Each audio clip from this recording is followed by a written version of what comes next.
Assalamualaikum warahmatullahi wabarakatuh.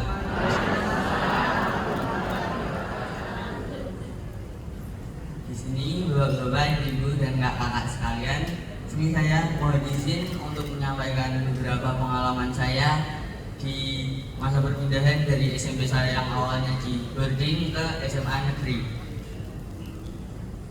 Mungkin mulai dari yang awalnya tadi. Pas awal masuk tuh emang bener-bener saya tuh nggak punya kenalan sama sekali tuh loh, yang di SMA saya yang baru. Bahkan yang satu teman cewek yang satu SD sama saya itu juga nggak terlalu dekat sama saya. Apalagi SMP saya di boarding yang komunikasi sama ceweknya itu jelas hampir nggak ada sama sekali. Makin nggak bisa bergaul sebenarnya sama yang teman satu cewek itu. Nah, terus tapi lama kelamaan awalnya emang saya nggak nerima itu, pernah kepikiran mau pindah sekolah juga dan segala macam, tapi saya emang nggak mau. Saya pikir-pikir lagi tuh repotin orang tua juga, ngurusin berkas segala macam.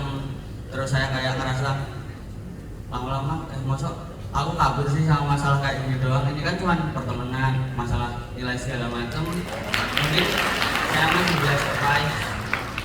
Akhirnya saya nyoba satu cara buat nyari temen itu. Nah, karena saya dari pondok dan pas perkenalan tuh kayak absen. Nah, kamu dari SMP mana, SMP mana, SMP mana? Akhirnya saya tahu ada satu anak yang dari pondok juga.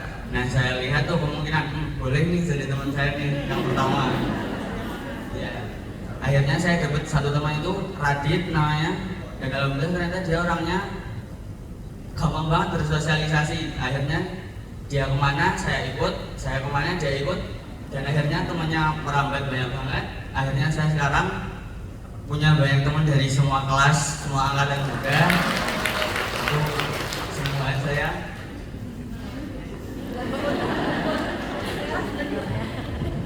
Jadi di tengah hangit banyak curhat, aku punya teman, aku punya, tiba-tiba suatu hari itu jeder, dia di vote oleh lebih dari separuh kelas jadi ketua kelas. Jadi di tengah dia ngomong itu, nah waktu Hanif bilang mau punya teman, nah itu PR kita bakal bilang apa? Mau ceramah? Iya, udah temen tuh nggak penting, yang gitu. Nah maka apa nih yang bisa kita bantu? Apa yang bisa kita diskusiin? Sorry ya Nin, aku juga nggak sempet mikir kalau situasi sosialnya kayak gitu. Coba aku nggak usah pindah, udah happy banget karena di waktu SMP kan juga. Ya, oke, next. Nah lanjut, ini mungkin ke beberapa masalah yang aku lalui selama di SMA. Yang pertama itu emang fakta banget, hampir semuanya merokok atau nge-vape. Nah, dan mereka itu pasti misal lagi nongkrong bareng. Nah, pasti diajak, ini ngerokok satu batang, ini coba ngisep vape. Nah, awal-awal emang saya tolak tegas gitu, enggak, aku cen orang rokok, orangnya. Nah, dan tuh, tapi masih diiming-imingi, ayo sak batang wae lo jajal, enak. Saya bilang, orang ambunnya ra enak, saya bilang gitu. Nah, habis itu dia toh, sekolah, nongkrong lagi di hari yang lain. Nah, masih diajak lagi, masih gitu terus sampai nongkrong berikutnya. Nah, akhirnya saya mikir, kalau kayak gitu terus mereka ini bosan nggak ya? Kira aku orang yang terlalu kaku gitu nggak ya? Kan alhamdulillahnya saya di rumah tuh nggak terlalu kaku juga tuh, keluarganya masih bercanda-canda, masih diajak ngobrol ini tuh. Nah ini ya misalnya kalau kurang beruntungnya saya dari keluarga yang mungkin kaku segala macem, diajak ngerokok nih, ini merokok satu batang, enggak menurut penelitian bla bla bla bla bla, merokok itu bla bla bla bla. Mereka aja ngerokok tanpa mikirin hal itu. Bahkan di bungkus rokok mereka ada tulisan rokok membunuhmu, mereka nggak peduli, apalagi sama kata-kata yang saya bicarain ke mereka.